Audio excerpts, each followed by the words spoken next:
Our first topic area today will be future communications. There'll be challenges and solutions and providers. I'd like to introduce you all to Jacki Houts. She's the Chief Communications and Navigation for NASA Glenn. So welcome, Jacki, and introduce your team and take it away. Yep. All right, thank you. Hi, welcome everybody. I'm glad you guys could all make it out this morning. So I'll start with brief introductions of the panel members. So to my right, I have Philip Baldwin. So he has been at NASA for more than 17 years, the last 12 as a civil servant, following 5 years of contract work. He is the operations manager for NASA's Space Communication and Navigation SCAN program office at NASA headquarters. Philip ensures that NASA's science and exploration goals are met through its two communication networks, the Deep Space Network, or DSN, which enables communication and data sharing with distant spacecraft like the Mars Perseverance and Voyager 2, and also the Near Space Network, the NSN, which shares voice and video with crews aboard the International Space Station, as well as downloading the worldwide distribution of scientific data from our Earth-observing satellites. So thank you, Philip. Next is Bhasin. So Dr. Bhasin has been with NASA in a variety of roles for quite some time. So he started with NASA Glenn Research Center more than 30 years ago, advancing space communications for the satellite industry and NASA missions. He was awarded 2 NASA Exceptional Service Medals for his contributions to enable space internet, communication architectures, technologies, and systems for both current and future NASA missions. So thank you, And last is Lindsay Papsidero. So Lindsay is currently working and running the Lockheed Martin Parsec program. It's a commercial lunar relay services. So she has worked on communication spacecraft for the last 8 years across civil, military, and commercial customers, and has worked to develop several entrepreneurial ventures within Lockheed Martin. So that is your panel for today. And I'm, again, Jacki Houts. Thank you guys for attending. I'm going to start with presentations from each of our panelists. They have some slides that are going to be presented on the screen. So we'll start with Phillips, and then we can move forward. Thank you. All right, thanks, Jacki, for that great introduction. I'm going to borrow the clicker real quick. Thank you. As Jacki said, I'm the Network Operations Manager. I work at NASA headquarters on the Space Communications and Navigation Program. And the Space Communication and Navigation Program at headquarters is the basically one-stop shop for communications and navigation for the agency. So we develop and manage NASA space communications networks. We also develop technologies that enable the future plans for communications, like optical and quantum. We also manage NASA's spectrum, and so we work as the primary interface to the spectrum regulators on behalf of NASA. And also standards. A very important role is promoting interoperability and standards across different agencies like ESA and JAXA, and also at NASA. And so we really negotiate on behalf of NASA and represent NASA when it comes to communications and navigation. And so what I wanted to show first to kind of set the context for what SCAN does at NASA, and I wanted to give a little display of what our networks entail. Jacki mentioned there's a near space network and deep space network. If you go back 5 years ago, you have heard of the space network, near Earth network, and deep space network. But we've combined some things to make it more efficient. So now we just have the deep space and near space network. And Deep Space Network is the one you know of that has the large 70-meter antennas, the 230-foot antenna, and the 34-meter antennas, really large antennas that talk to distant spacecraft way out there like Voyager 1 and 2, located in 3 locations, Madrid, Goldstone, and Australia. And the Near Space Network is a collection of our space network, previous space network, our teaser satellites, tracking data relay satellites, the geostationary satellites that provide that relay service, but also a collection of ground stations that includes both government ground stations and commercial ground stations. So it's a mixture, and we have that layout across the globe to ensure we provide that great support to all of our NASA missions, and even reimbursable missions, even missions that are partner missions, and we support many other space agencies as well. And so one of the big focuses that we have at NASA is commercialization. We really want to foster that commercial market in the industry. And the commercialization is already underway. In our previous near-Earth network, now the Near Space Network, we had a commercialization that we were using for many years. since the 90s and 2010s, and we're really fostered into a partnership where now we do about 40% commercial, about 60% government, and that's already underway. We're moving forward with that, and now we have goals to do even more, to have nearly 100% of our near-Earth communications commercialized. And so we've been releasing draft RFPs out there in the market you may have seen recently, where we're looking to commercialize our near-Earth network, our near-space network communications, where we have looking for communications in the vicinity of the Earth, ground stations, even lunar. And so our commercialization starts at Earth, but it's going to extend to the lunar regime. And so we are confident in the commercial market that's going to be able to provide these services. And we know it already exists. When we look at the ground stations and the many, many companies that exist supporting the ground networks here, there's many new entrants in the market, and we've been able to capitalize on that. And NASA really wants to leverage what is a commodity now of these direct-to-Earth ground stations. And we're moving forward with that.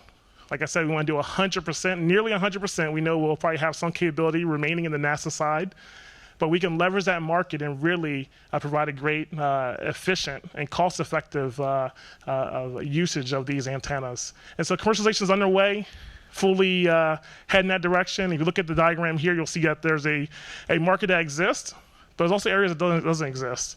And so one of the things that Glenn Research Center is actually heading up here locally is a project called the Communication Services Project, which is looking at the commercial industry and how it can support a relay, space relay. And so that was a release of that as well into the market. And we're going to have industry partners who are going to support us into our relay aspect, which is an emerging market as well. There's been relays in the past, of course, for communications, but what we're looking for is something that can really support NASA's needs and use and leverage what the commercial market already has. And so that's full steam ahead on that one. I want to talk a little bit about Artemis and the lunar support. You know, that announcement of going to the moon back in 2019 really shook us up a little bit. Okay, is our networks ready? Are we ready to go? And it wasn't a lot of time to look at what we currently had and say, you know what, I don't know if we're ready. Do we have the support? Can we do it? Because if you think about Apollo, kilobits was fine, megabits was fine. But if you go to the moon today, what do people want? They're going to want video, 4K video, and now they can say maybe 8K video. And if you want 8K video, you're going to need something well beyond kilobits and megabits. You're going to need gigabits or the high megabit range at the very least. And so we had to look at our networks and see, okay, are we ready to go? Can we actually support this? Not only from our direct-to-Earth communications, but from a coverage standpoint. Can we support the coverage into the far side of the moon? How do we do that? How do we do things like backhaul and latency back to the ground stations? And so all that needed to be worked on as well. And so we're working hard to define those requirements. One of our first things we wanted to do was our D-Space network, upgrade that to make sure we can support, once again, it supported Apollo, and now it's going back to human spaceflight for Artemis. And so we wanted to make sure that we had several frequency bands, S-band, K-band, and X-band, simultaneous up and down. And so that was a big change for us for D-Space Network. Low latency processing, higher data rates, adding DTN, delay tolerant networking, and all that to our upgrades to the D-Space Network. And also, we know that the Deep Space Network is supporting a lot of missions, like the James Webb. I like to name drop that one, James Webb, because the James Webb Space Telescope, it uses the Deep Space Network to get those great images that you saw last week. So kudos to the team on supporting that. But it's a heavily used network. And so to offload that network to make sure we can still continue to get that great science and images, we're looking at building out another subnet called the Lunar Exploration Ground Station. Those are 18-meter class ground stations that will offload the lunar traffic to smaller apertures, and that will help the DSN to still support our future endeavors in Mars and human exploration out to distant planets. And lastly, the coverage. We'll talk about coverage on the far side. We need to have a relay. That's a critical component. When we first talked about the 2024 goal, we were like, well, we can do a relay, but we can do that later. Let's just get to the moon, let's support it. But what we're finding now is that we need that support now. We need to have that infrastructure built ahead of time before we actually have a sustained presence. So we've been working very hard to ensure that we have a lunar relay and one that is interoperable. We don't want a system that we just have and that we're the only ones who can talk to each other. We're working on something called LunaNet, which is a framework to allow for other industry partners, other government agencies to add in their components. And so we could have an interoperable space system that will allow us to talk to each other and share resources as we have that sustained presence on the moon. So we're looking very hard at where our communications architecture is. We're looking at industry for support. And as you see here, we're focusing on two big things: commercialization and our support to Artemis. And so we're looking forward to what the future has to bring for this. And we're here to support and here to look at that commercial market grow. So thank you. So I'll pass it off to Cool, who's going to talk a little bit more about his plans. Thank you, Jacki, for the great introduction, and welcome to all in Cleveland, Ohio. Since our company, Comsat Architect, is located here in Cleveland, came out of Glenn Research Center. So a brief introduction. And thank you so much, Phil, for a great introduction to NASA space communication programs and their plan to commercialize. This one? Okay. So I'm going to take steps back in one slide. In order to look at the future, you really have to see the past. So what has been the past in space communications? It started with the challenge of competition with the Russians. We all know that, with the Sputnik. And it resulted in the President Kennedy pronouncement that we will also go to the moon. And also we will enable the near-Earth space in satellite communication. So the Space Communication Act signed by the President Kennedy was the very beginning of United States government and as well as commercial sector, private sector partnership. That beginning is what we are today. That partnership with the commercial sector continues even till 2020 here. We had a Space Act for commercialization, which allows NASA SCAN to commercialize. Without the Space Act that we want to commercialize the LEO orbits, we won't be doing commercialization funded by the United States government. So that's a very important takeaway from last 60 years. So Telestar is celebrating 60 years, Telestar 1, and now is housed in Washington, D.C., in a museum there in Smithsonian. Then the commercial sector, so the key takeaway is that the risk was reduced by all the investments, not just by NASA, as well as for Department of Defense, to get the first satellite going. Telestar only lasted 1 year. And it took extensive amount of experimentation in space to get, by 1970s, first global satellite network with Intelsat, commercial. Again, it was creating first time what we call is a space to Earth economy, space to Earth. And then it resulted in multiple companies, PanAmSat and many others who have come and gone and got acquired with time, in several global offerings in satellite communication.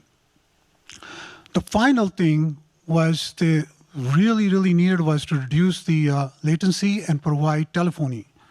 And Iridium was the first to create the constellation in LEO orbit and is still there, have gone through a lot of challenges as a provider.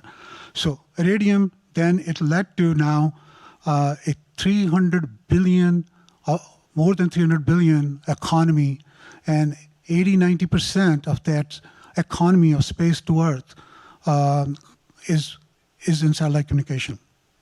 So now you can see how complex the geo belt has become, and we have some additional issues developing as well. So multiple providers now in 2020. We have Viasat, Inmarsat, Telesat, Intelsat, and in the MEO, another development taking place with O3b, OneWeb, in providing space internet. And beginning of the SpaceX with the low Earth orbit, we all know much about Starlink, and now Amazon is funding QPR also.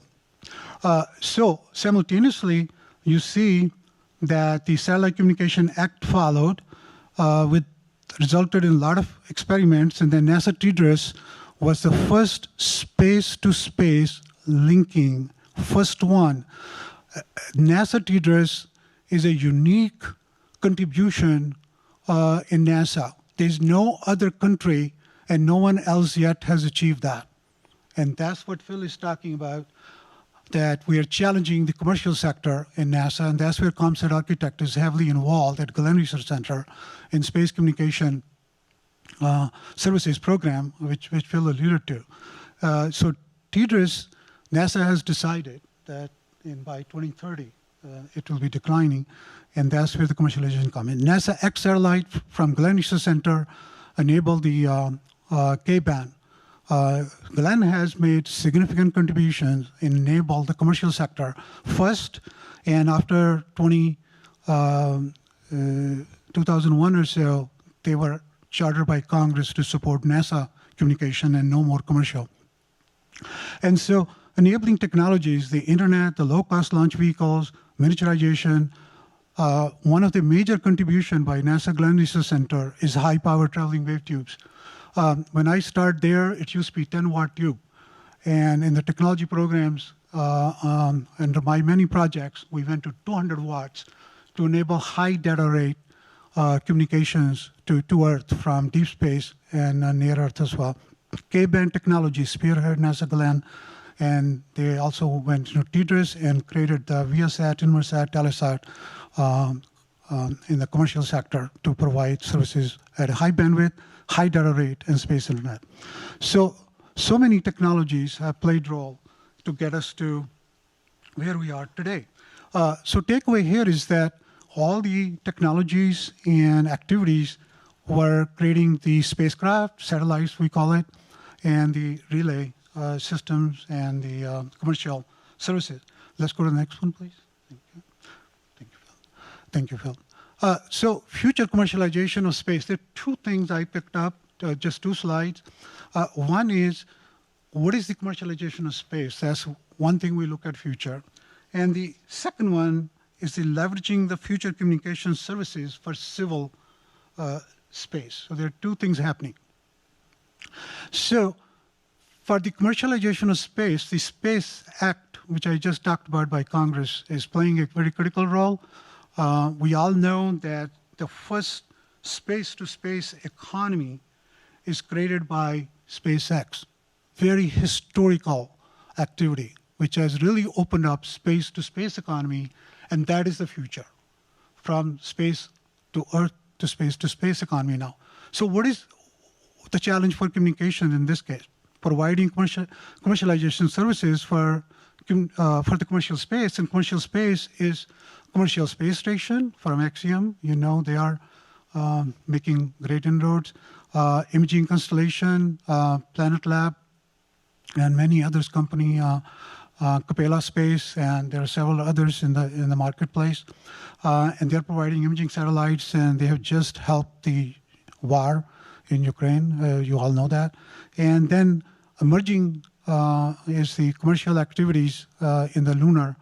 And the takeaway is that in all these activities, it's not the NASA network. They're very reluctant.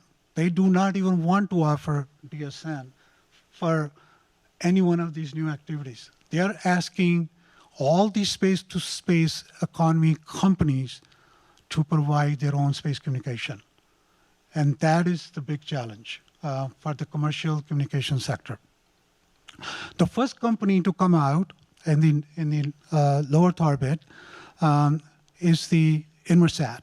The in-space service they're providing called Added Value, and they are providing that to Capella Space, and it's expanding, and they're one of the partners now to provide services to NASA missions as well. And the broadband LEO services, Starlink, Kuiper, Telesat, and there are 6 companies coming out on that. So the technology solutions that we need now, and I think we'll talk more later, but they're going to be optical communications, cloud technologies, software-defined radios.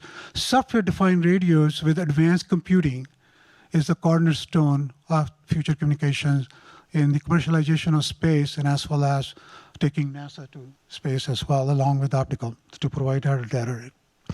But the rapid prototyping and deployment, you notice it took 60 years from Telestar to get to low Earth MEO constellation because we needed a highly reliable satellites, system engineering, manufacturing. We in space communication industry and NASA, we went through all that for decades.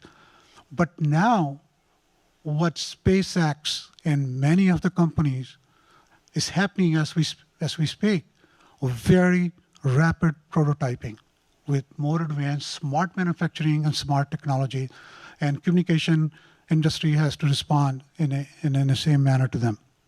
And on-orbit servicing, 5G technologies and digital processing. Last slide I have is the leveraging future communication services for civil space. So now it's the other way around. It's the civil space or agencies along with DoD which enable the commercial communication satellite industry and multiple providers over decades, while in SCAN program providing their own services, and so did DoD and other agencies like NOAA. But now they're asking, can you provide us communication services and we will procure your services? And as Phil pointed out, the first thing happening right now is from Glenn Research Center is in the Earth regime where 6 companies have been awarded and their kickoff meetings are taking place as we speak. And our company is participating in the whole process for 4 or 5 years. See, that's the other thing. United States government and NASA still has to provide resources for the demonstration. The demonstration has been the cornerstone by the United States government to enable the commercial communication industry. And now, for 4 to 5 years, a demonstration will take place because NASA needs a reliable, robust, and low-cost services and add the most serious challenge of security. And so that's why this long period will be for them to demonstrate. We don't know who out of those 6. And by the way, there are actually more than 6 who are interested in providing space-to-space services. They already do space to Earth, and that's a big challenge for them. And I do believe that they will be very successful because NASA is definitely going to go out of TDRS, and their NASA missions will be requiring commercial space services. Last one is the Lunar. We do this visualization for our SCAN program at NASA Glenn Research Center under Jacki's programs. And we are, in this graphic, what we're showing is that by 2030 and 2040, 2050 is when commercial sector will really take place. And why is that? Part of the reason is that until the assets are there by NASA or by the commercial sector for the lunar economy, from decades you have heard that we want to go to the moon and we want to bring resources and establish habitat, telescopes, all kind of things. Until those happen, space communication services will be very challenging for the commercial industry. It's a very long process. With that, I'm going to stop. Thank you. Great, thanks, Cool and Philip. So we kind of heard from the ground side and then kind of this holistic picture of everything, and I'll really focus on Lunar. So as Philip said, they're really looking to commercialize communications networks, and so I'm going to try and give that commercial perspective today. So both from a Lockheed perspective and then kind of industry as a whole, and what we're kind of seeing as patterns and trends from other industry partners and competitors along the way. So in order to enable this future lunar economy, Artemis, Farside missions, we are taking kind of that leap into commercialization. And so Parsec is Lockheed's fully funded lunar relay service. So essentially, we want to help NASA missions, other commercial missions, do communications for them, right? We want to kind of take care of that for you, provide that critical infrastructure so that you can focus on the mission at hand. You don't have to worry about, if I want to go do far side exploration, how am I going to get my bits back? How am I going to send commands up to my spacecraft? We will do that for you. So just like building out that network on the ground of working with commercial providers for ground antennas, we kind of see ourselves as really that space antenna, right, around lunar orbit. And so, similar themes across the board. We really see a driving need to be up there and be available in 2024. We want to help support that first Farside mission. So we're really leaning forward. We're already, underway with the design and production of our spacecraft. We want to kind of take that commercial leap. We've looked at, what's the potential revenue and business model here and think that it's the right thing to do. And so we're seeing all those key technologies you talked about, Cool, as being needed. So software-defined radios, leveraging high data rate Ka band links, as well as some of the more heritage S and X band links as well. How we see this working and really what's been common across the board is really kind of starting small. So I think most of the kind of commercial providers in this space are really thinking start with a single spacecraft, maybe two, build out over time. So that's where this notion of interoperability is so important. If we're all trying to start with just a single asset, right, because we're leaning forward, we don't want to invest in a full constellation at the beginning. That's a lot to take on. If we start small, all of a sudden, Philip and team have a network already of, maybe 3 or 4 spacecraft if they're interoperable. I will say that there is some challenges there, right? As commercial industry, the lunar market and the future market isn't that big, right? It's not the same as a terrestrial comms market where there's millions and millions of users. So it does, I think, limit the amount of individual providers that you really can support to have, healthy, sustainable businesses going forward. But that's not to say we shouldn't still, all be interoperable with each other.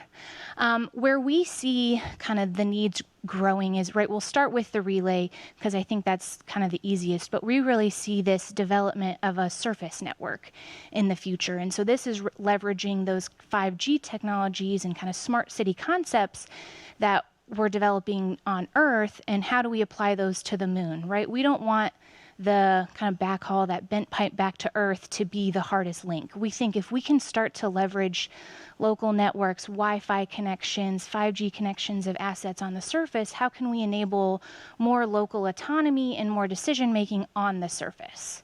And again, opening up the DSN and the NSN to support even more missions, not being congested. And so we think ways to do this and ways to support this are, building out these kind of scalable mesh networks where these constellations over time can become smart, right? They have software-defined payloads where they can be upgraded over time. They will know where the different nodes in the network are and can effectively route information across the network. So one asset on the surface, you don't essentially don't have to worry about which asset in orbit you're going to connect to. The kind of network can take care of that for you. And then the last thing really around this kind of notion of local autonomy, local decision making is starting to enable data storage and data processing on board, right? We know one of the hardest parts is just getting all that data back. We know missions are going to require more and more data. That's always, like, I think the science community, the exploration community always says, I will use as much data as you can give me. And so we want to enable that. And we think a key to doing that is that local storage and processing, so we can just send down the smart information you actually need instead of all of the information. And then kind of future growth. So I know, Philip and Cool talked about Earth to Moon. I think, because I'm kind of focusing on the moon, we even think beyond that of how do we take these kinds of ideas and apply them around Mars as well, right? That's really kind of that super long-term vision, but I think it just makes sense, right? We talk about the Artemis program and the moon as a stepping stone to Mars, so I think this is kind of a natural progression of that. As I said, kind of across commercial industry, the trend seems to be, start with a single vehicle, add more over time. So what that does is that'll, start with a simple kind of directed RF solution. It'll be limited users at a time, but that's okay. We have limited number of missions going at a time. Then we start to move into this progression of, okay, let's kind of activate this network, add more nodes. We can now support multiple users. We really grow the South Pole coverage particularly, and then eventually full lunar coverage. We really increase our capability of doing PNT, so precision navigation and timing. Assets want to know exactly where they are. If we can help them with where they are on the surface, especially as we start to get rovers and crew moving around, that will be critical. Then that's when we move into kind of this future state where it really is that kind of data analytics, but around the moon, edge compute around the moon to get that local decision making. And again, just continuously adding more coverage and throughput around that network over time. That's all I have. Thanks. Thanks, panel. So next, sorry, good wake-up call for everybody. Move that over there. All right, so we're going to move into the discussion phase of this session. Is this one not working? Okay, I'll try this one. We're going to move into a discussion phase of the session. So I'm going to ask the panel a question, but it's my hope that the audience will participate too. So after you hear the question, please feel free to start generating some thoughts. If you want to contribute to the conversation, there's a couple microphones in the room that you can track down. So we're hoping this will be a little bit of an interactive session, but I'm going to give the panel an opportunity to respond first. So the question that I'd like to ask the panel, obviously we heard a very unifying theme throughout all the presentations, right? Commercialization. So NASA and the United States government as a whole is kind of moving towards commercialization of its communication services in the near Earth regime. So what is the most significant challenge from your opinions and your perspectives from both government and commercial industry? What is the most significant challenge that we face in moving away from our current architectures, our current constructs towards this commercialization? Yeah, I think from a NASA point of view, I guess there's two major areas that are kind of challenges to us. That's security and interoperability. From a security standpoint, we've been used to having a government communications especially for human spaceflight. And so just ensuring that it's a secure network. How do we secure it? How do we leverage those requirements in industry? We don't want to be too limiting to industry as well, but we do need to have some security. And we know that cyber threats are increasing every day, definitely different from what it was years ago. And so we have to have that in our forefront and build in that security in the beginning. Additionally, interoperability. We know that the commercial market thrives from having a profit, right? That's important. And we understand that. We're not saying that they shouldn't have a profit, but we do want interoperability. So we want to look for ways to encourage the commercial market to be interoperable with others, just like our cell phones nowadays. It used to be very difficult to take your cell phone across overseas. You have to buy a SIM card, change it out, but now it's pretty simple. You just hit a button and you can switch to international plan and use other networks. We want that same thing, and it's working for the cell phone industry, and they have a commercial model and a cost model that works, and we want a similar model for that to be in the commercial market from the Earth regime to the lunar regime.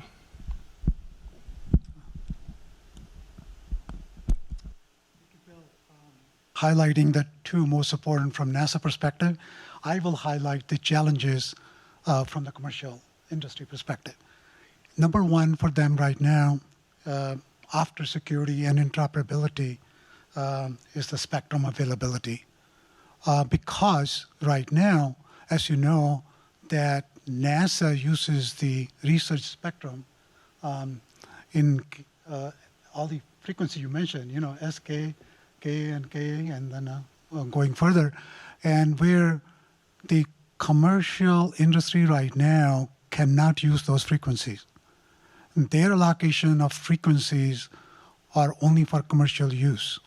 So during the demonstration, of course, they can use some of those links as long as they don't interfere.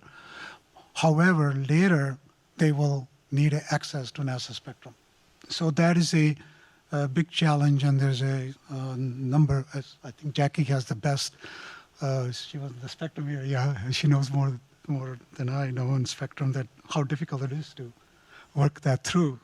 And then, of course, the launch availability. One of the reasons we're succeeding in commercialization activities, the cost reduction and launch, and more reduction, and more companies coming in, is going to really also answer that question. The network complexity, is growing. And as Lindsay just mentioned, that the data delivery and challenges, and so industry faces the same thing, because here's the difference. The industry constellations have to firstly create the market, which they're creating very rapidly and already have the geo satellites. They make the money from the commercial services. So NASA and other agencies is a subset to them for the space. So how to deal with so much service providers, just like the terrestrial networks now. Because TDRS and the current NASA architecture is single links. And now they have to deal with very complex linkages and divide up the spectrum. And of course, they're also looking at optical for crosslink is moving in. And then orbit debris are coming in. Geopolitics is a big challenge for them to provide global services, as Russia and China puts in limitations already on Starlink. We're witnessing that. So how to overcome that challenge in geopolitics? And the competitive markets always remain a big challenge to create business and move on. And then access to capital. That's the last one, and those are the challenges. Brief comment, and then we have one question queued up here and another one on this side, so we'll turn to you two as soon as Lindsay's done. Yeah, I'll just kind of answer from the business angle, right, of trying to be profitable. And I think the hardest thing is, like, a lunar asset isn't quite as easy to replenish as a LEO asset. And so one of the challenges in developing a healthy business model is how do we predict the future needs of missions, 5+ years from now? And how do I build that into my asset today, make sure it's not obsolete? And then kind of piggybacking off of that is, missions today don't know and don't plan on a service being there or infrastructure being there. So, how does how you look at missions change, right? What am I going to enable by having a service that I just don't know right now? Okay. Yeah, cool. On one of your charts, you noted that the Russians are competition for us. And I'm just curious, I'm guessing the Chinese as well. And I'm wondering, do the commercialization goals exacerbate those challenges with the foreign governments? Could you expand on that a little bit for me? Yeah, I was going to say that. Real. I was going to say that the commercial market is one that's been growing, even geopolitically, and so we haven't seen any kind of issues with that in particular. The commercial market, the U.S. market, is one that's been thriving for many years. When you look at the ground stations, the direct-to-earth market, it's been growing. Every year, a new company's coming on board, and so we've seen that in the U.S. market. We haven't had to worry about how we do globally. Right now, we have KSAT and SSC as our primary two providers. That's been like that for like 20-some years. So we want to have a global market that supports us, but we know also the U.S. market has been leveraging global partnerships to have those connections around the world. So we haven't seen that really impacting our commercialization goals, and things have been moving forward pretty rapidly despite some of the geopolitical issues that exist. To answer your question. Well, thank you for the panel for this great discussion. It's really nice to hear all that you're doing. My question's for Lindsay. That lunar network that you described is really interesting. I'm curious, when you talk about more onboard processing, in space, how are you thinking about the use of commercial parts versus mil-spec parts? Do you worry about availability of parts in the rad-hard environment? What are your thoughts? Yeah, that's a great question. I think to start, we're really trying kind of this more minimum viable product approach. So we're really leveraging commercial parts as much as we can. And, a lot of that means they're, typically more kind of small sat or LEO style commercial components. So we do, kind of have to take on that risk ourselves of how do we think about more system reliability instead of just, typical kind of hardware redundancy. And then also how do we, do kind of software defined fault protection techniques and things like that to make the system, I would say, safer and smarter. So that's kind of the first part. In terms of kind of the mill standard parts, I think that will be kind of our next evolution of spacecraft, right? Once we've kind of proven this and really done that kind of demonstration of services, that would be the next evolution of where we go.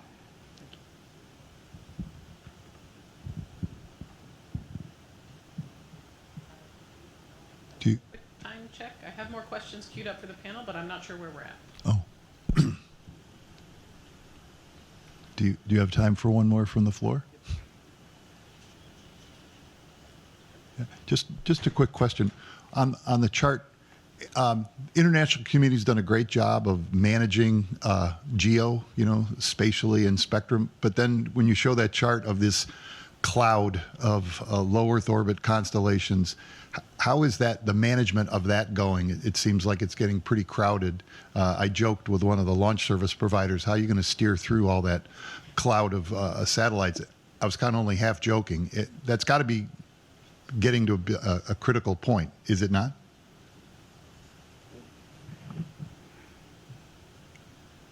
Yes, I should have mentioned that the orbit allocation is the other challenge in the GEO. And even in LEO, crowding is taking place, as you know. So right now, it's independent bodies which handle the, say, international ITU handles the orbit aspect also. So I think that's as much I know, but if Jacki has any other answer to that, I'll appreciate it. So. It does have an orbital debris organization that we do track a lot of those things. But the ITU, the International Telecommunications Union, is sort of the global governing body for radio frequency use, including the LEO orbits. And so when somebody wants to launch a constellation or even a single satellite, regardless of the orbit, they have to register that satellite and its orbit and all its parameters. That enables others to know where things are supposed to be located, calculate trajectories, kind of monitor things, understand what the congestion looks like. So is it physically congested and getting there? Yes. Do I expect that to continue? Yes. So we're constantly looking at different ways to kind of live in that environment. I guess the question was, is it approaching saturation in your mind, do you think? In my mind, no. I think the geo orbit is quite crowded, and so that's definitely there's not a lot of free orbital space up there. In fact, in the ITU, a lot of the orbital slots have been almost pre-filed right well in advance of actual usage. In the LEO, because of all the moving parts, no, I don't think we're saturated there. I mean, will we get there at some point? Maybe, but hopefully between now and then we'll come up with more and unique and inventive ways to kind of steer around those types of things and enable different capabilities in constellations that maybe negate the need to have quite so many satellites in your constellation and yet still provide the same types of coverage. Okay, thank you. Yeah, I have two questions from our online audience.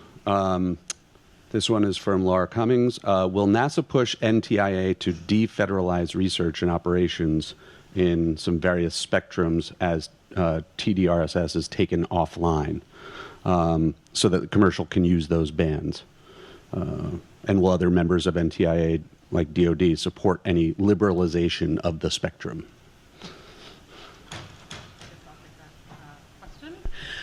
So there are currently, in the international community, not necessarily domestically, but in the international community, which is usually the first step in the regulatory process, there is an agenda item on the next WRC's agenda, the World Radio Communication Conference agenda item 117, that is specifically looking at enabling space-to-space use in bands that were previously not authorized, so in fixed satellite service bands. That agenda item is kind of looking at the crux of that question, right? So enabling the use from a regulatory perspective in terms of link directionality and the starting and ending points of your link. Pending the success of that particular agenda item, there will be a domestic process that is kicked off here with NTIA, with FCC, with the federal agencies to discuss how do we then implement that, right? If we're enabling that type of usage globally, then we need to look at what does that mean domestically. So I can't necessarily promise what the outcomes will be, right? There's a very long and lengthy process and many discussions at different various points in the government that have to take place, but the idea is to enable that type of service. So whether it means using those specific frequencies or nearby frequencies, I think the overall answer is yes, right? We're looking to do and enable that type of communication service globally. Great. Thank you. And this one is from Jeff Faust at our media sponsor, Space News. For lunar communications, how should NASA balance purchases of commercial services with international partnerships, like our recent MOU with ESA on Lunar Pathfinder? Well, it's a two-pronged approach that we have, right? We really want to be able to leverage our international partners, and but also want to leverage the thriving commercial market. So understanding what that balance is one that's going to fall out of pretty much how we move forward. You know, as we move forward with our procurements, our RFPs, requests for proposals, and how we move out with our agreements, like with the Lunar Pathfinder. We want an interoperable space, and so as these plans from the international partners develop, and our plans for the commercial ones develop, we'll have a clearer understanding of the maturity level of the commercial industry, but also maturity level of our international partners. And the goal, as Lindsay mentioned earlier, is that most likely we'll have one or two initially. And so it's really a leveraging of making sure they're interoperable, so we can leverage both the international partners and our commercial partners together as they both move forward together to have this interoperable space around the moon. So we'll be balancing that as the years come and as we learn more about the commercial market that exists. Okay, great. That was a great panel. Thank you, Jacki, Philip, Cool, and Lindsay. Really good panel. And I thank the question in the audience that's queued us up for our next discussion. So.